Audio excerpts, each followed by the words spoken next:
네, 이제 소통의 걸림돌에 대한 설명 드리겠습니다. 사실 이제 우리가 그 소통의 걸림돌 이 부분이요, 가장 좀 힘들어요. 왜냐면 우리가 정말 그 소통하는 데 있어서 어려움을 겪고 있는 문제들이고, 그걸 이제 정말 걷어내지 않으면 안 되는. 그런데 그게 그 정도의 차이는 있지만 우리 모두가 다 가지고 있는 것들이어서 그걸 인정하는 것도 쉽지 않고, 인정한들 뽑아내서 정리한다는 건 더더욱 힘든 일이고요. 그걸 또 그 권위주의의 정치를 이해한다는 것도 쉽지 않는 작업인 거고요. 그게 이제 어떻게 보면 그 언제라는 개념과 비슷하지 않을까 싶어요. 위에서 이제 물려 내려온 것이에요. 나하고 상관없이 여기 살다 보니까 내게 들어온 것인데 그걸 자꾸 잘못했다고 그러면 그거 어떻게 할 것이냐. 언제 역시도 마찬가지예요. 그래서 이제 우리는 어쩔 수 없이 이제 그 작업을 해야 되는데, 이제 이 과정에서 가장 힘든 작업이 바로 이 부분이 아닐까 싶어요. 그래서 이제 우리가 한번 확인해야 돼요. 언제 확인해야 되는데, 오늘 이 시간에 그냥 힘이 들더라도 좀 했으면 합니다.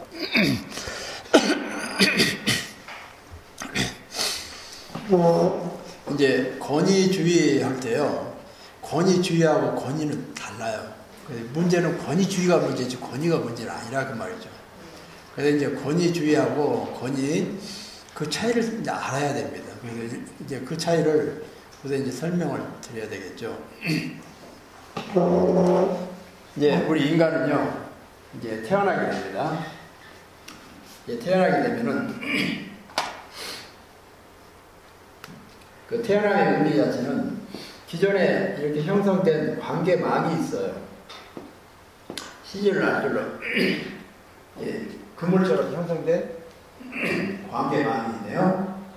여기에 어딘가 모르게 이렇게 뛰어 들어와요. 그게 바로 이제 탄생이라는 의미가 되겠죠. 그러니까 태어난다는 것은 어딘가 있었는지 모르지만 기존에 형성된 관계망 안으로 뛰어 들어옵니다. 이렇게 이제 뛰어들게 되면 이 사람이 내 아버지고 이 사람이 내 이제 어머니가 되고, 형제 자매 이런 식으로 고모 이모 뭐 이제 이런 식으로 이제 형성됩니다. 그러니까 기존의 관계망만을 뛰어들어오는 게 탄생의 의미라는 말이죠. 그럼 이제 기존의 관계망을 뛰어들어왔어요. 뛰어들어오면 여기서 비로소 관계가 형성되어져요. 아버지와 자녀와의 관계, 부자 관계, 모자 관계 이런 식으로 관계가 형성되어집니다. 이런 그 관계에서 이제 그 아버지와 이제 아들일 경우에요.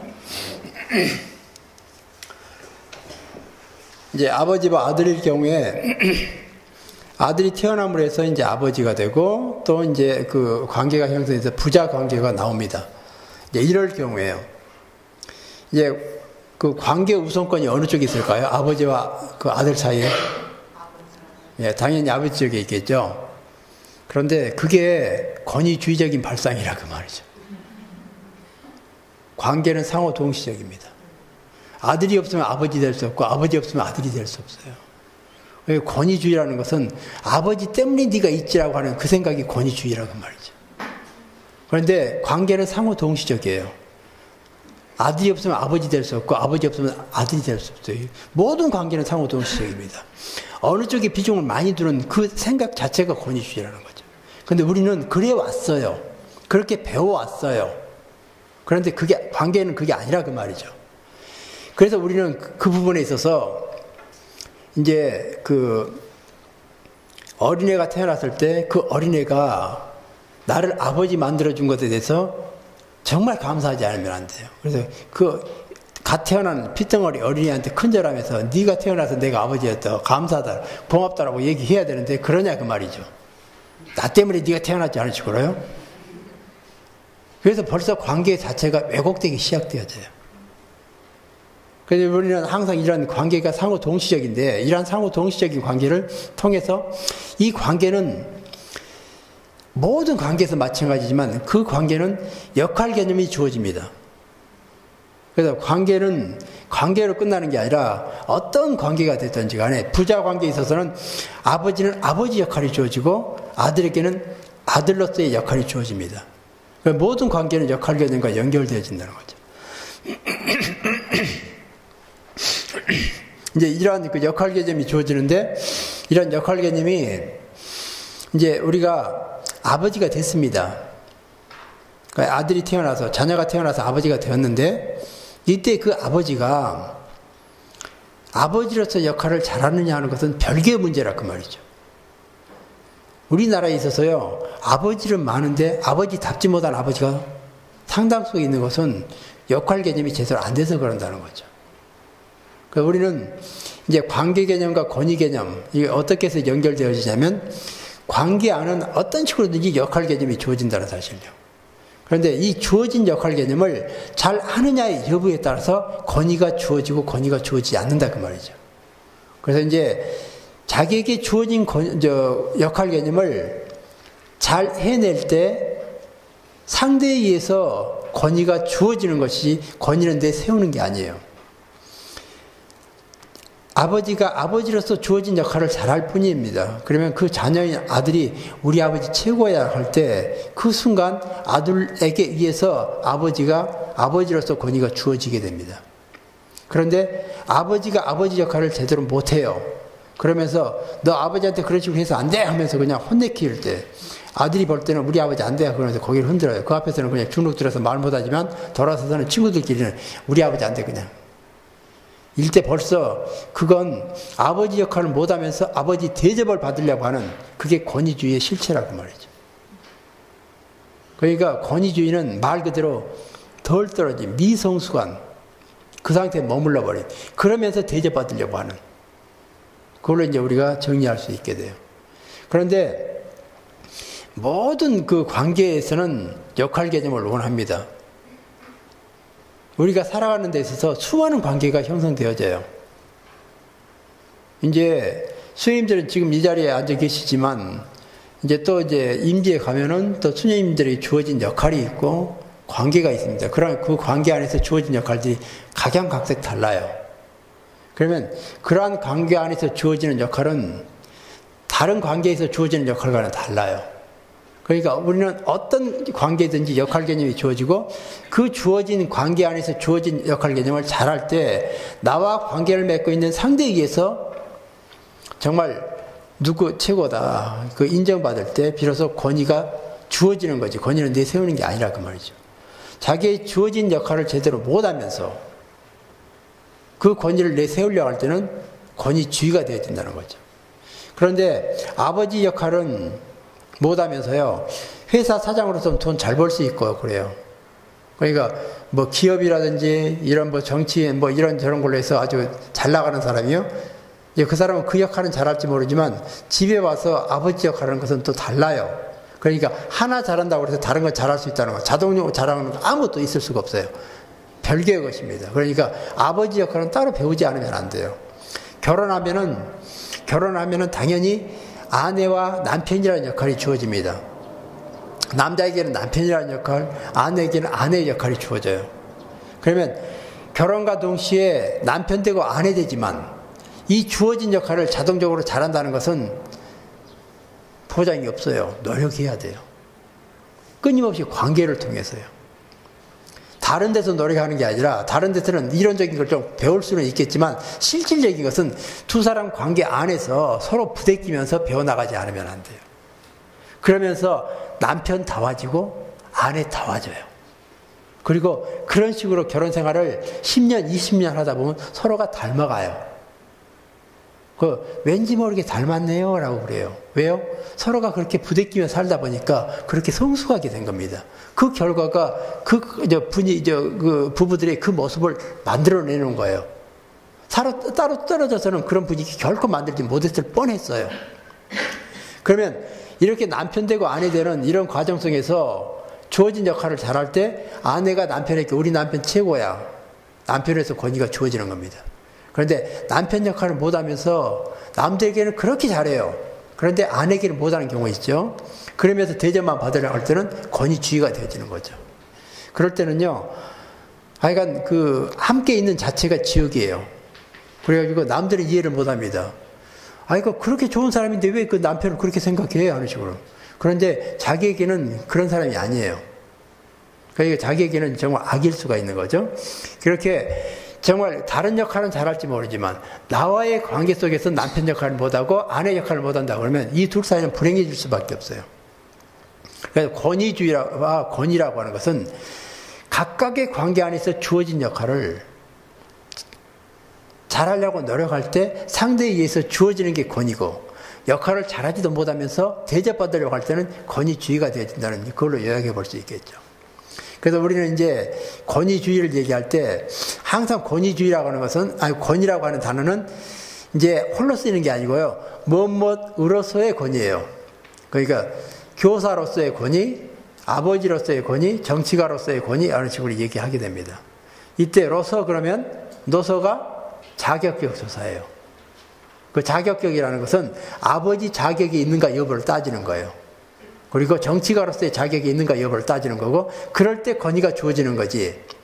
그러지 않을 때, 그러니까 자격이 여건도 되지 않으면서 그 역할을 한다 그러면 이제 권위주의가 되어질 수밖에 없다는 거죠. 그래서 자격격 조사라는 거예요. 그래서 무엇으로서의 권위라는 사실요. 홀로 쓰지 않습니다. 그 자격격, 그 자격 여부를 따지는 게 권위고, 자격 여부가 되지 않으면서 그 역할을 한다 그러면 권위주의가 되어질 수밖에 없는 구조 자체가 그래요. 그래서 이제 우리가 보면은 권위주의 할 때는 자격격이, 그 자격격 조사로서의 그 자격이 함량이 미달된 상태가 이제 권위주의가 되겠죠. 그리고 권위주의는 자기 주어진 역할을 하지 않으면서 대접받으려고 하기 때문에 권위주의라고 하는 그 실체를 보면요, 어른이면서도 어린애일 수밖에 없는, 어른답지 못하는, 그리고 나이가 들어가면 들어갈수록 권위주의적인 성격은 더 어린애처럼 이제 그런 모습을 보이게 돼요. 미성숙한 모습이에요. 이제 군림하려고 그러죠. 대접만 받으려고 그러죠. 지시만 하려고 그러죠. 우리가 얘기하는 봉사라고 하는 그런 개념 자체가 없어요. 그래서 이제 제가 자꾸 아구스티누스 얘기를 듣는데, 아구스티누스처럼 겸손해지라고요. 밑으로 내려가면 내려갈수록 올라갈 수 있다고요. 근데 그걸 체득하지 못한 사람이라고 생각하면 되겠죠. 그런데 우리 사회는 어쩔 수 없이 권위주의의 아주 그냥 이제 그 문화 자체가요, 권위주의적인 성향의 문화였기 때문에 그게 정도의 차이는 있지만 우리 모두의 의식 속에 자리하고 있다는 사실이요. 이제 그러다 보니까 이제 그러한 문제에 취약할 수밖에 없어요. 그리고 권위주의가 곧 이제 소통의 걸림돌이 첫 번째가 되어지는 거고, 첫 번째 되어지는 것은 눈높이를 맞출 수 없게 되는 거죠. 이제 이렇게 높낮이를 따지는 것이 되다 보니까 평등한 개념이 아니라 높낮이를 따지는, 그러다 보니까 눈높이가 안 맞아요. 눈높이가 안 맞다 보니까 말 그대로 소통의 구조가 됐든 소통의 조건 자체가 성립이 안 됩니다. 그래서 소통의 걸림돌이 되어질 수밖에 없게 되는 거죠. 그런데 상대적으로 권위는 수평적인 개념이에요.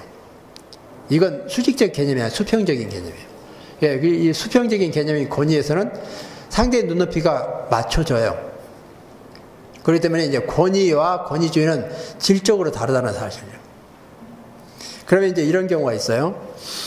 이제 지금 여기에서 저는 이제 강의하는 사람의 그 역할이 주어지고요, 수행님들은 이제 강의를 듣는 그 역할이 주어졌습니다. 그러면 오늘 같은 이런 여건, 사실 이제 아침부터 저녁까지 계속 이제 강의를 해야 되는데 이제 쉽지가 않죠. 그래서 제가 이제 힘이 나는 건 수행님들이 열심히 잘 들어주기 때문에 힘이 나요.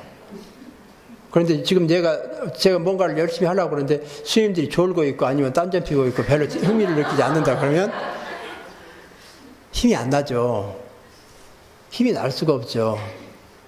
그래서 이제 그 스님들이 정말 열성적으로 이렇게 임하는 자세요. 하나라도 더 전해드리고 싶은 그런 생각이 들 수 있는 그런 여건이에요. 이게 서로가 맞아 떨어집니다. 그리고 스님들은 정말 뭔가 도움이 되는 이런 내용을 가지고 삶 속에 좀 접목해서 변화해 보려고 하는 그런 마음. 또 그게 스님들이 저에게 주는 이제 권위가 되겠고요. 또 스님들이 그런 자세 자체가 제가 스님들에게 드리는 권위가 또 강의로서 이제 보답되어지는 것이고요. 그게 맞아 떨어지는 겁니다. 그러니 그게 바로 상승 효과요. 시너지 효과요. 그러니 서로를 성장케 만든다 그 말이죠.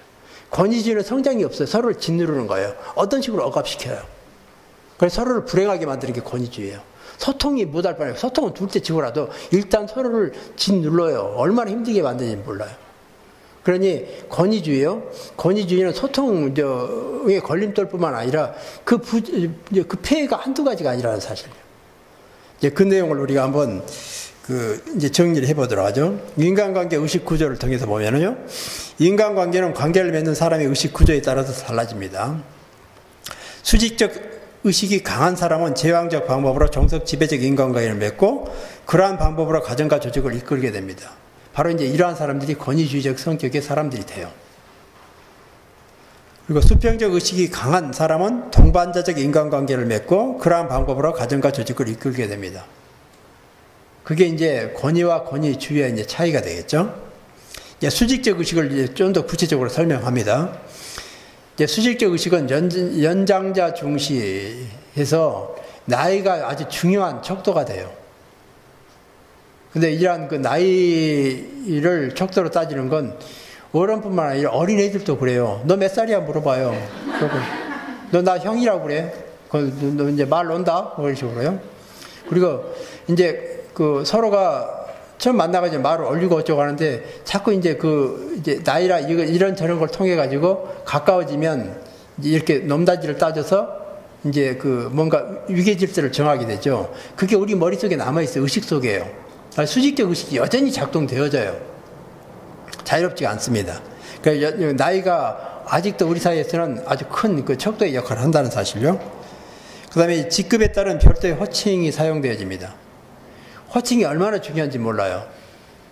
이제 그래서 우리 사회에 보면요, 가장 남용되고 있는 호칭이 뭔가요? 사장님이죠. 사장이 아닌데도 다 사장님이래요. 그런데 사장님이라 하면요, 그냥 어떻게 호칭 부르기 힘든데 사장님이라 하면 안 될 일도 잘 되네요. 효과가 있어요. 그게 그만큼 이제 이렇게 상행위 하는 사람들이 있어서는 손님들을 기분 좋게 해가지고 뭔가 이렇게 자식을 소비하게 그러고 하는 거예요. 기분 좋게 대하려고 할. 그 호칭이 그만큼 큰 영향을 미치는데, 수직적 성향에 바로 우리 사회가 바로 이제 그런 사회라 그 말이죠. 호칭이 정말 중요합니다. 만약에 호칭을 잘못 썼다. 호칭을 잘못 쓰는 순간 관계가 망가져요. 얼마나 조심스럽게 해야 되는지 몰라요. 호칭이 아주 큰 역할을 하게 되는데, 그러니까 호칭 때문에요, 관계가 망가지고 목이 왔다 갔다 하는 경우를 얼마나 많이 보게 됩니다. 그래서 이제 그만큼 민감하게 작용하는 게 바로 이런 부분들이 되겠죠. 그 다음에 존칭어와 비칭어가 엄청 발달되는 게 바로 이제 우리 언어입니다. 그래서 우리 언어요, 한국어, 이걸 이제 우리는 잘 분석해 보면 이건 존칭어, 비칭어, 이게 너무너무 발달된 그런 언어입니다. 그래서 저는 이제 그걸 어떻게 이제 실감있게 느꼈냐면, 독일에 이제 공부하면서 2년 동안 독일 사람들에게 한국말을 가르칠 기회가 저한테 주어졌어요. 이제 석사학위 마치고, 그때 그 기회가 주어져가지고, 독일 사람들 대상으로 한국어를 이제 가르치게 되는데요.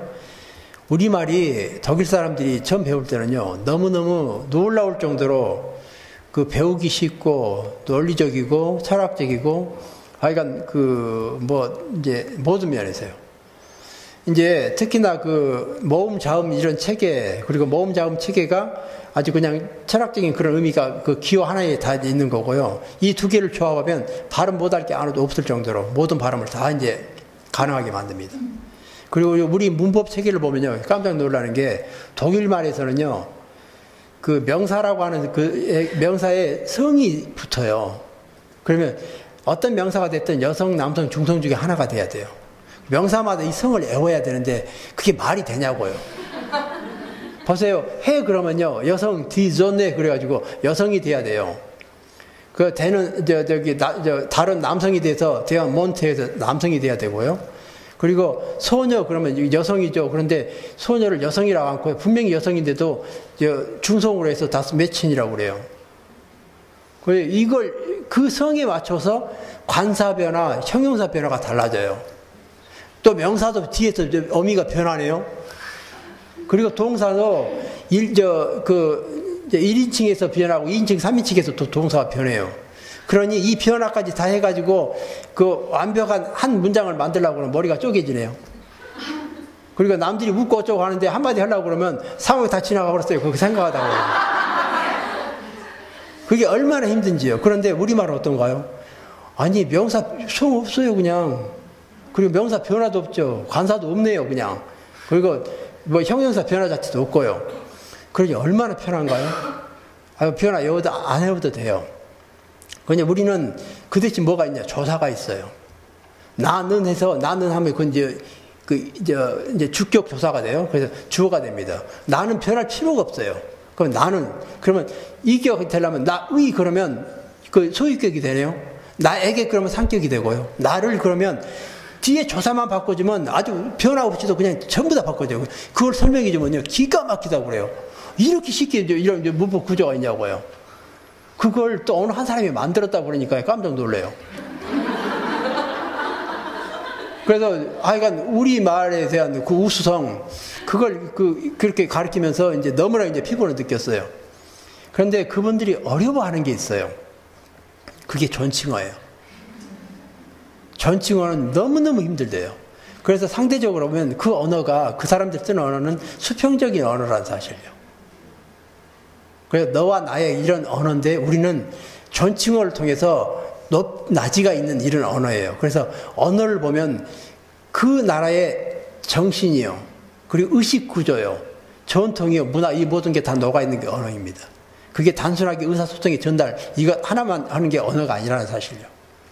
그래서 저는 이제 그 사람들에게 있어서 가장 힘들어하는 게 바로 존칭어라는 사실을 비로소 이제 깨닫게 되면서 우리 언어가 아직도 얼마나 이러한 그 위계 질서가 있는, 높낮이가 있는 수직적 성향의 언어인가를 확인하게 됩니다. 예를 들어서 보면요, 이제 먹는다라는 이제 표현이 있죠. 그럼 우리는 얼마나 쉬운지요. 나는 먹는다, 너도 먹는다, 그도 먹는다, 다 먹는다를 통하는데 독일말에서는 이 먹는다를 나는 해서 1인칭 바꾸고 2인칭, 3인칭 다 바꿔야 달리해야 돼요. 다 외워서 이제 그렇게 써야 되죠. 그런데 먹는다 얼마나 편한가요? 그런데 그 사람들이 힘들어지는 게 어른한테 먹는다 해서는 안 돼요. 동사를 바꿔야 돼요. 잡수신다로 아니면 드신다 해가지고 그것도 단어 하나가 아니라 여러 개를 써서 상황마다 다 써야 돼요. 그게 더 힘들다 그 말이에요. 그리고 죽는다는 또 얼마나 다양한가요? 그러니 그게 훨씬 더 힘들고 경우에 따라서는 그게 겁이 나는 거예요. 왜냐하면 혹시 말을 잘못 써가지고 상대가 아주 그냥 그 기분 나빠할까 봐서. 그래서 이제 그 대화하는 이런 여건이 되어질 때 항상 존칭어를 사용하기 그럼해요. 실수하지 않게 그럼요. 그러지 않으면 이 사람들이 그게 비칭어인지 몰라가지고 어른한테 써가지고 아주 혼나는 경우가 있어요. 그러니까 입이 떨어지는 게 이제 조심스러울 수밖에 없죠. 그래서 이제 그러한 걸 보면 우리 말이 여전히 높낮이가 있는 이런 그 언어이고 그 높낮이 있는 이 언어이기 때문에 존칭어, 비칭어요. 그리고 우리 의식이 바로 언어의 반영이라고 생각하시면 돼요. 근데 그게 어디서 나타나냐? 우리 교회 전래 용어에서 나타납니다. 저는 전래 용어가 바뀔 때 보고 너무너무 답답해 생각했어요. 이제 전래 용어에서 모든 걸 다 그 극존칭으로 바꿨어요. 하느님에 대해서요. 그리고 그 나라고 했던 걸 저로 바꾸고 우리를 저희로 바꾸고요. 이런 식으로 다 바꿔놨습니다. 그러면 이제 거기가 이제 우리가 볼 때는 우리 어떤 전반적 의식으로 봐서는 그게 당연할성 싶어요. 그런데 그리스도 교회 교리의 입장에서 볼 때는 그건 상반된다 그 말이죠. 하느님은 우리가 눈높이를 맞추려고 꾸준히 그 인격적인 하느님으로 우리에게 가까이 와요. 그런데 우리는 감히 어떻게 하느님이 그러면서 자꾸 높이 계시라고, 여기 가까이 오시냐고, 저기 계시라고. 그리고 쳐다봐서는 안 돼요.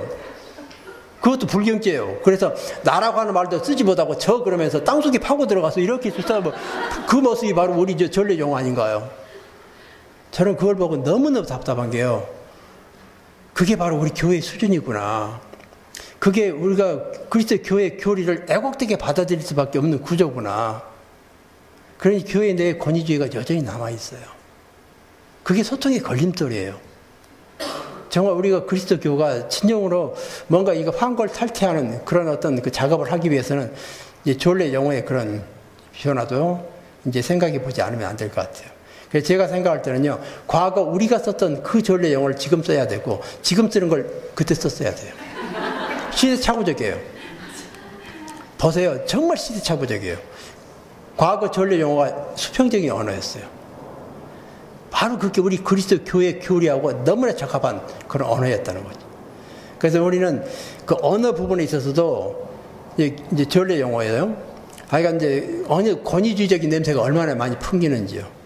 그러니까 우리는 이제 그 정말 성찰하는 그런 의식 없이 이제 받아 교회 용어니까 어쩔 수 없이 쓰게 되죠. 그런데 저는 이제 학자인 입장에서 볼 때 그게 늘 걸려요. 그리고 내 자신을 자꾸 낮추는데 하느님을 별 볼 일 없는 존재로 만드는 거죠. 인간을 별 볼 일 없는 존재로 만들었다 그러면 하느님도 별 볼 일 없는 존재 아닌가요?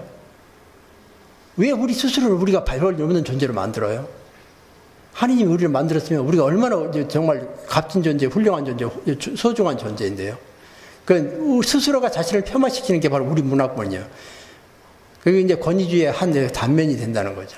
그래서 이제 그 부분에 대한 것은 하여간 우리 어떤 식으로 이제 앞으로 우리 교회의 과제가 아닐까 싶은 생각을 해봅니다. 그리고 이제 그러한 어떤 우리 어떤 문화권에서만 살다 보면 그게 잘 이해가 안 되는 수도 있어요. 그런데 이제 다른 문화권을 자꾸 이렇게 넘나들면서 비교하다 보면 그게 아주 선명히 드러납니다. 그래서 이제 참고하셨으면 합니다. 예, 그 다음 보면 이제 수직적 의식에서는 종속 지배적 관계가 기본적이에요. 그리고 상명하복이 되겠죠. 일방적인 소통입니다. 위에 사람은 얘기하고 밑에 사람은 무조건 듣고 밑에 사람은 예, 아니요라고 해서 답할 뿐입니다. 한마디라도 더 하면 뭐 변명하지 말라고 그래요. 거의 더 말해서는 안 돼요. 거의 말도 제대로 못하는, 눈치 보지 않으면 안 되는 그런 구조라고 생각하시면. 이제 이게 바로 권위주의의 맥락이라고 생각하시면 돼요. 권위주의는 단순하게 권위주의 하나로 끝나는 게 아니라 이 모든 것과 밀접한 연결관계를 가지고 있어서 문제가 된다 그 말이죠. 그러면서 이제 소통의 이제 부재까지 또 소통의 걸림돌까지 되는 거죠. 그리고 이제 이러한 수직적인 또 권위주의적인 그 문제의 한 켠이 경직되어 있다는 사실이요. 굳어 있다는 사실이요. 부드럽지 않습니다. 그런데 경직됐다는 게 얼마나 무서운 표현이냐면요. 죽어 있음을 얘기해요. 아마 이제 그 돌아가신 분을 한번 만져보세요. 차갑습니다. 굳어 있습니다. 살아있는 사람들은 부드럽습니다. 따뜻해요. 그게 큰 차이예요. 그래서 우리 경직됐다는 건 벌써 이미 죽어 있다는 사실을 얘기해요. 저는 이제 일주일에 제가 건강 지키는 건 그 요가 하는 것인데 일주일에 3번씩 요가를 해요. 요가 할 때마다 느끼는 건데요. 제가 잘 안 되는 그런 체위가 있어요. 그때 바로 이제 그 체위를 하면서 그만큼 굳어졌다는 걸 몸이 주인한테 자꾸 메시지를 주는 거라고 말이죠. 그게 굳어져 가고 있으니까 더 풀으세요, 풀으세요 하는 거예요. 이제 그게 늘 그런 작업을 하면서 굳어있는 부분을 알고 풀고 하다 보니까 건강이 그나마 유지되어집니다. 그런데 신경을 안 쓴다 그러면 한번 굳어지기 시작하면 얼마나 빨리 굳는지 몰라요. 수님들 한번 생각해 보세요. 어릴 때는요, 앞에서 이렇게 허리를 딱 굽힌다고 하면은 손이 그 발 밑에까지 쭉 내려가죠. 그만큼 유연했어요. 그런데 나이들을 세보려니까 이제는 발하고 손 사이가 이 정도 떨어지네요. 그리고 더 하려고 보니 허리가 아파서 이제 안 내려가네요. 벌써 그만큼 굳어 있는 거고, 그만큼 굳었다는 것은 육체적으로 죽어가고 있다는 얘기예요. 그런데 육체만 죽냐? 정신도 굳어가요. 그 정신의 굳어짐의 표현이 편견, 선입견, 고정관념이에요. 그래서 편견, 선입견, 고정관념이란 말은 정신적으로 죽어가고 있음을 얘기한다는 거죠. 그러니까 여기서 경직이라는 것은 이건 단순하게 넘길 수 있는 그런 단어가 아니라 무서운 단어라는 거죠. 죽어가는 걸 얘기하는 거죠. 그런데 바로 권위주의가 바로 그런 성향이 강하다는 걸 얘기합니다. 자기가 가지고 있는 걸 안 바꾸려고 그래요. 그걸 고집합니다. 그러니 그게 아주 고질적으로 그냥 있어가지고 덜어낸다는 건 정말 이건 죽기보다 힘든 그런 작업이에요. 권위주의를 타파한다는 건 정말 쉽지 않는 작업이라는 거죠. 이제 그런데 반해서 수평적 의식은 어떤가? 수평적 의식은 여기 앞에 보는 것처럼 상호 존중이에요. 존중, 일방적인 존중이 아니고요. 수직적 그런 의식에서는 일방적인 존중을 원합니다. 나이가 어린 사람이 윗사람에게 존중하라고요. 윗사람은 당연히 받기만 하면 된다. 이런 구조인데, 이제 수평적인 의식 구조에는 나이가 어린 사람도 나이 같은 사람을 존중하고, 나이 같은 사람도 어린 사람도 한 인간으로서, 한 인격체로서 존중해야 되는 거예요. 그게 상호 존중입니다. 상호성의 원칙이에요. 그래서 이제 여기서는 존중인데 상호 존중, 배려를 하되 상호 배려, 그리고 서로가 관심을 두는 상호 관심, 상호 이해, 상호 협력, 상호 신뢰, 이걸 이어지는 거예요. 그러니까 일방이 아닙니다. 모든 것 상호성의 원칙이에요. 이제 방금 설명드렸더니 상호 존중, 상호 배려, 상호 관심, 상호 이해, 한마디로 하면 뭘까요? 예, 사랑이라는 단어는 이 모든 걸 다 함께 담아낼 수 있어요. 사랑은 말 그대로 상호 협력, 상호 존중, 이 모든 걸 우리가 사랑 그러면 사랑이 얼마나 추상적인가요? 사랑하라고 그러는데 어떻게 하는 게 사랑인가요? 상호 존중하는 것이고 서로가 서로를 배려하는 것이고 서로가 서로를 이해하는 것이고 서로가 서로에 관심을 두는 것이고요. 서로가 서로를 신뢰하는 것이고 협력하는 그게 사랑이라 그 말이죠. 이제 우리는 아주 그냥 아주 추상적인 그런 어떤 단어 쓰는 건 도움이 안 돼요. 이제 구체적으로 정말 사랑할 수 뭐 어떻게 하는 게 사랑이냐고요. 이제 나이가 들고 나이가 들지 않고 또 이제 부모고 이제 자식이고 할 때는 서로가 서로를 존중하려고 하는 거, 서로가 배려하려고 하는 그게 사랑이다라고 하면 얼마나 쉬워지는가요? 할 수 있겠죠. 그러니까 우리가 그 사랑이란 말을 아주 그냥 추상적인 그 채로 쓰는 거 결코 이거 무책임한 일일 것 같아요. 정말 손쉽게 설명해. 아주 그냥 어떻게 하는 게 이제 구체적으로 설명하는 게 필요하겠죠. 그 다음에 이제 보면 직급에 따른 호칭 자체를 불편하게 생각합니다. 수평적 의식에서는요. 오히려 그 호칭이나 호칭보다는 이름 불러주기를 더 바래요. 그래서 이제 그 호칭을 빼고 이름 불러주면 훨씬 더 좋아하고, 그리고 이제 이제 제가 독일 생활하다 보니까 이제 그런 걸 느꼈는데요. 이제 독일 어떤 가정에서 손자가 할아버지한테 그 존칭어 쓰는 게 아니라 할아버지한테 가까운 말을 써요. 그런데 그건 존칭어가 아니라 근칭어예요. 그게 우리에게는 없는 단어예요. 그래서 할아버지한테 너라고 그러지 할아버지한테 당신 뭐 이런 식으로 얘기하지 않는다 그 말이죠. 그런데 만약에 할아버지한테 존칭어를 썼다 그러면 그 존칭어는 그 사람들에게 있었던 원칭어예요. 먼 사람들에게 쓰는 단어예요. 할아버지 화내요. 내가 네 할아버지지 내가 남이냐 이놈아 하면서요. 할아버지한테는 근칭어를 써야 돼요. 근칭어가 너가 된다는 거죠. 우리 말로서는 서로 이제 맘먹는 이런 식으로 생각해서 아주 그냥 기분 나쁘게 생각하는데 그게 아니고 근칭어예요. 근칭어. 가까운 사람. 그러니까 수평적 언어와 수직적 언어는 달라요. 수직적 언어는 상하 관계지만 수평적 언어들은 바로 이렇게 같은 선에서 가깝냐 뭐냐 이 관계예요. 그래서 근칭어 원칭어요. 그래서 이제 그 어린 자녀, 그 손자가 할아버지한테 너라고 쓰는 게 훨씬 더 가깝게 이제 받아들이고, 그거보다는 이름을 불러주면 더 좋아요. 그래서 우리나라에서는 손자가 할아버지 이름 불렀다면 어때요? 그날도 이제 아주 머리 싸매고 아주 그냥 누가 저렇게 가르쳤는지 아주 관계를 다 끊어버릴 것 같아요. 그만큼 우리는 아직도 이제 수직의 의식이 강한 그런 문화권이라는 사실이죠. 근데 그게 바로 이제 소통의 걸림돌 역할을 해왔었다는 거죠. 이제 근칭어, 원칭어가 이제 그런 의미에서 이제 발달이 되고요. 그리고 여기서는 동반자적 관계입니다. 동반자적 관계요. 이건 말 그대로 이제 종속 지배적 관계가 아니라 삶에 있어서의 또 인생에 있어서의 어떤 그 동반자, 함께 걸어가는. 그리고 이제 사실 보면 우리가 그 인생이라고 하는 게 뭐 긴 거리 아닌가요? 이제 긴 여정인 거고요. 긴 여정에 함께 가는 동반자가 얼마나 중요한가요? 그러니까 우리는 이제 그런 얘기하죠. 이제 빨리 가기 위해서는 혼자 가고 멀리 가기 위해서는 함께 가라고 하는데 인생의 길은 먼 거리고 그래 우리에게 동반자가 필요하고 이 동반자는 동반자적 의식, 수평적 의식이 그걸 가능케 한다 그 말이죠. 쌍방향의 소통이고 또 이제 진정한 권위가 여기서 자리합니다. 그래서 소통의 모든 조건이 수평적인 그런 구조 안에 자리 잡고 있어요. 수평적인 의식으로 바꿔진다 그러면 그 안에가 바로 소통의 가장 그 어떤 이상적인 상태가 자리하고 있게 됩니다. 진정한 권위 역시도 같은 맥락에서 이해할 수 있게 됩니다. 그리고 창의적이고 아주 자유로운 사고가 가능합니다. 눈치 볼 필요 없이 자기 생각을 그대로 이렇게 편안하게 내놓고 서로 이제 필요한 걸 적절하게 조율해 가지고 가장 아름다운 모습으로 조화를 이룰 수 있는 이제 그런 분위기가 될 수 있겠죠. 이제 전통사회와 소통입니다. 동질성과 위계질서만을 강조하는 게 우리 전통사회예요. 그러니까 우리 전통사회를 우리는 저는 폄하시키고 싶은 생각은 없어요. 그런데 농경사회, 그 사회에서는 가장 최적의 전통이었습니다. 그런데 지금 우리가 살고 있는 이제 정보 사회는 맞지가 않다 그 말이죠. 그러니까 그걸 이해하자고 그러지 우리 것이 무조건 나쁘다는 얘기는 결코 아니에요. 우리 그건 잘못 이해하신 거예요. 그래서 우리는 우리의 전통이 필요한 부분이 있어요. 그런데 시효가 지난 부분은 과감히 드러내고 새로운 걸로 채우자. 그게 이제 제 생각인 거고 또 그렇게 해야지만 우리가 당면하고 있는 이런 문제를 해결할 수 있겠다는 거죠. 이제 동질성과 수익적 위계질서가 바로 혈련질 학용으로 얘기하는 연고주의가 되겠고요. 족보, 위계질서, 지역감정, 부부 일심동체, 침묵은 금이다. 이게 다 같은 맥락이라고 생각하시면 돼요.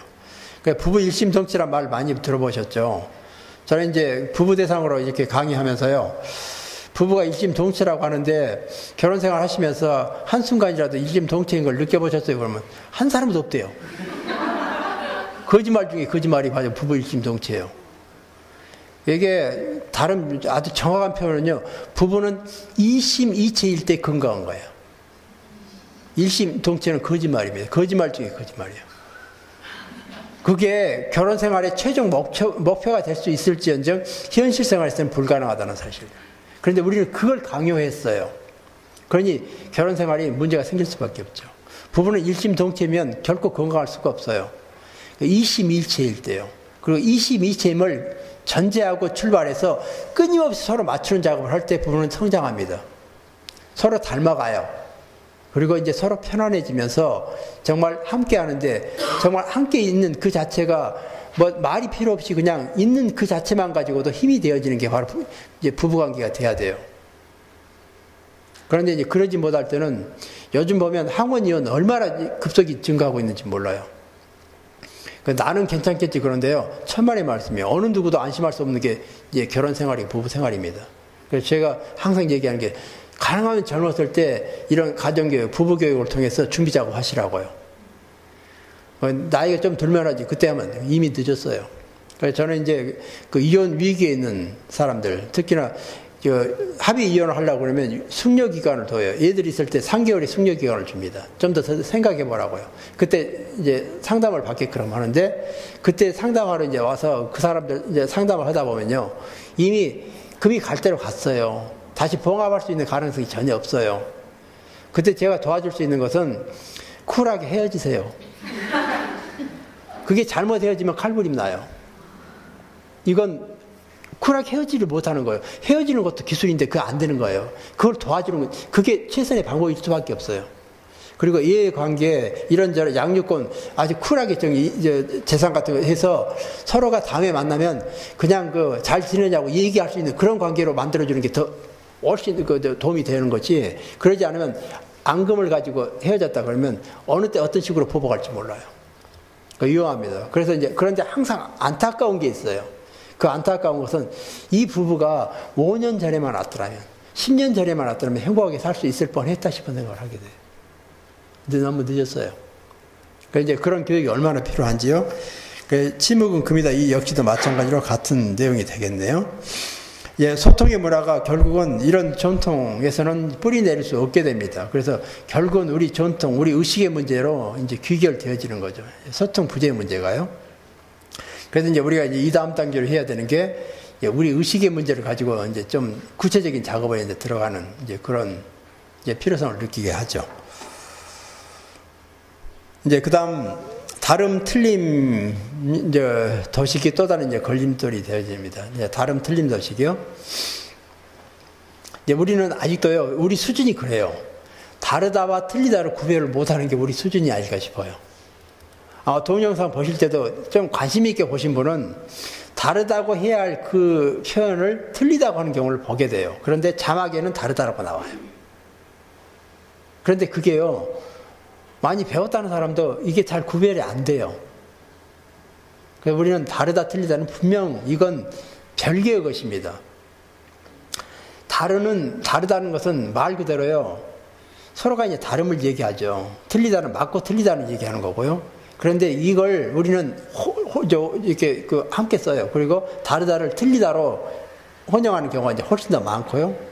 그런데 이제 왜 그런가 이제 생각을 해보면요, 우리는 우물안 개구리식의 그런 삶을 살아왔어요. 그 한반도가 얼마나 좁은가요? 그나마 또 반쪽 나눠져서 남한, 이건, 그리고 이 남한을 보면은 외국에 나가려면은 배를 타든 비행기를 타지 않으면 안 되네요. 그게 우리나라 아닌가요? 섬하고 똑같죠. 저는 이제 독일 가가지고 이해가 안 되는 게 있었어요. 자전거를 타고 이제 뭐 기차나 이런 자동차를 타고요. 이제 프랑스도 가고 바로 옆에 있는 룩셈부르크, 벨기에 뭐 이런 나라를 이렇게 가게 되는 거예요. 거기 가서 보니까 국경에 뭐 표시도 없어요. 그냥 울타리도 없고요. 여기서부터 국경 그러면 이 넘어가면 네덜란드고 여기는 독일이고 벨기에고 뭐 이런데요. 그게 이해가 안 가는 거 있죠. 도대체 어떻게 그게 가능할 것인가. 그러니까 여기서 살아왔던 그런 삶 자체가요. 국경이 그렇게 발로 걸어서 넘는다는 게 이해가 안 될 정도예요. 그러니까 그만큼 우물안 개구리식의 사고방식이고 그게 이 이제 의식을 결정해버린 것이었죠.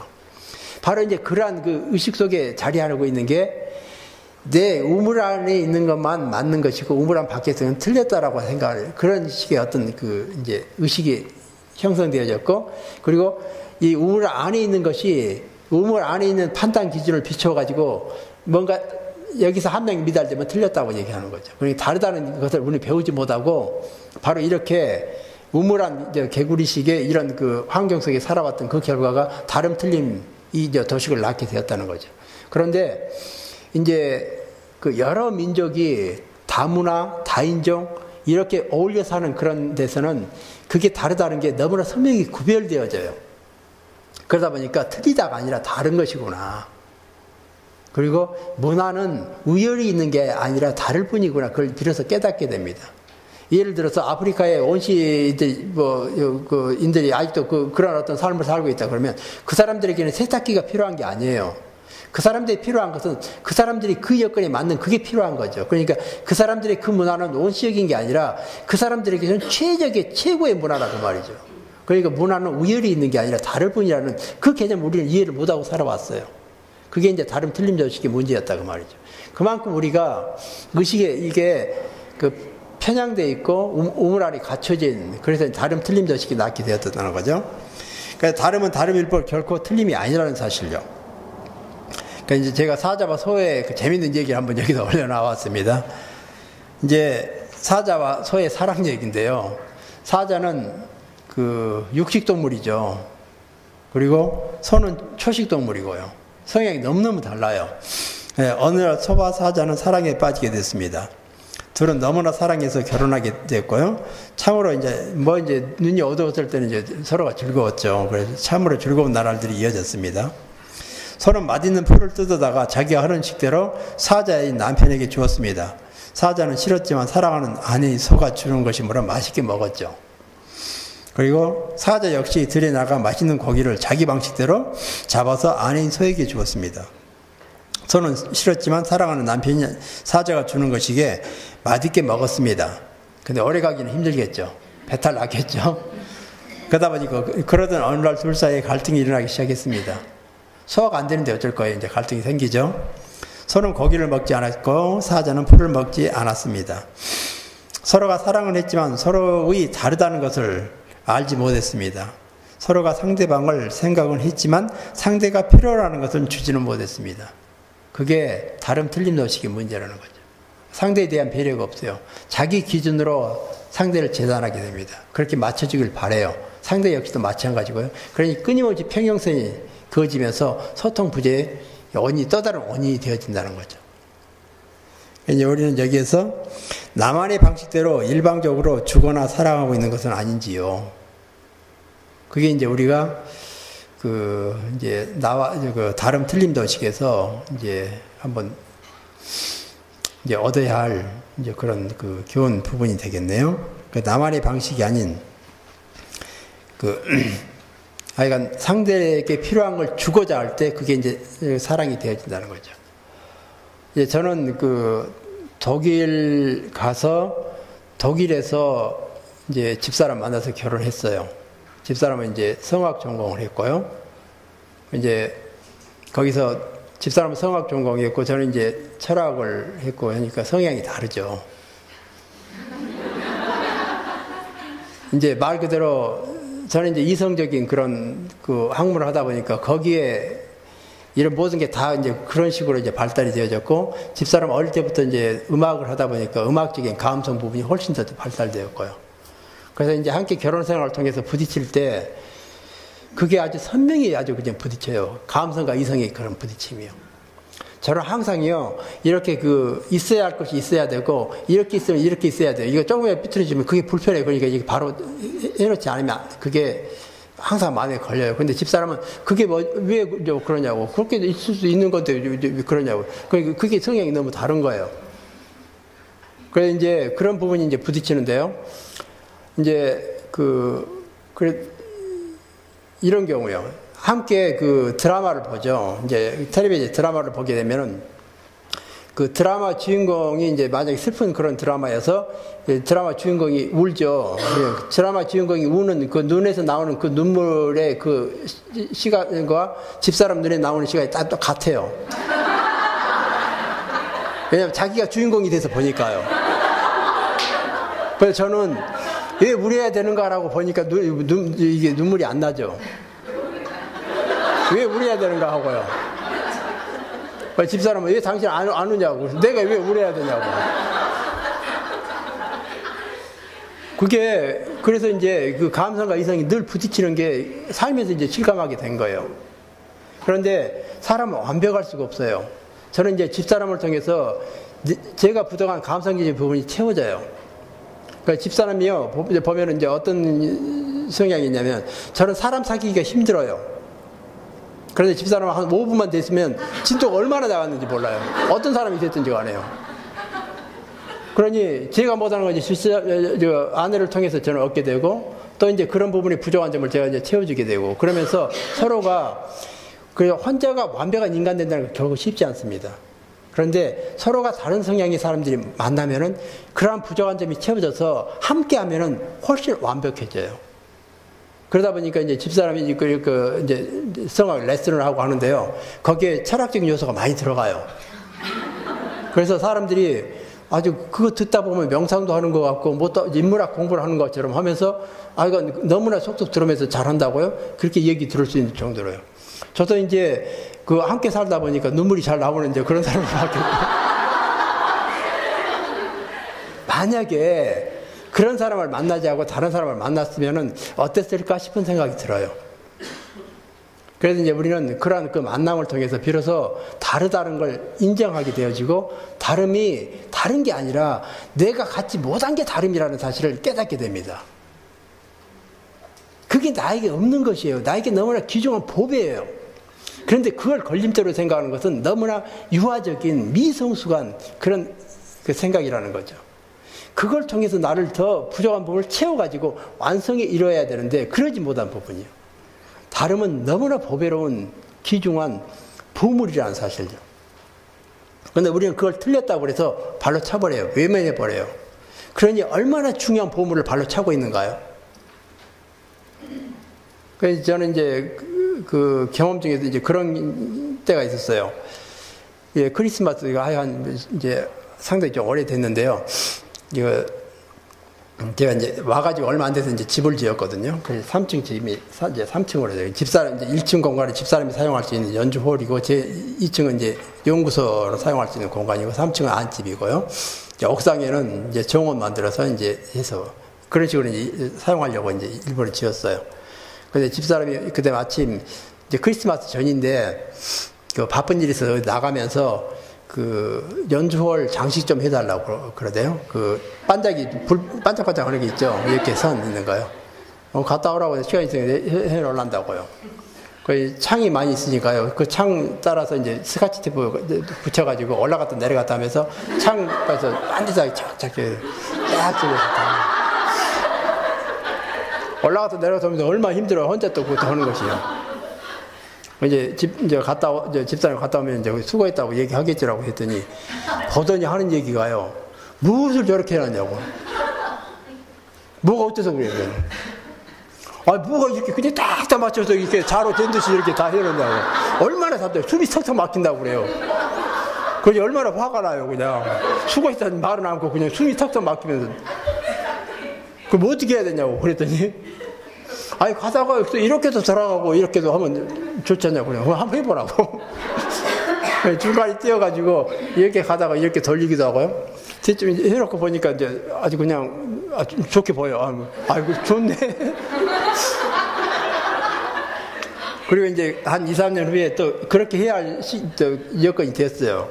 그때는 이제 집사람 성향이 아니까요. 처음부터 그냥 이렇게 해서 막 해놨거든요. 그래서 이제는 이제 수고했다 하겠지 했더니 하는 얘기가요. 정신이 없대요.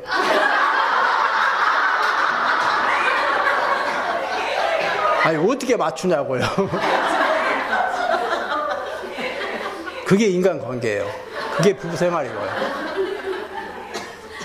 그게 끊임없이 이어진다는 거죠. 이렇게 했다 그러면 이미 그게 뭔가가 또 안 맞는 그 뭔가가 있어요. 또 조절하는 작업을 또 해야 돼요. 거의 결코 우리는 살아있는 동안 끊임없이 나가는 게 바로 이런 작업들이 돼요.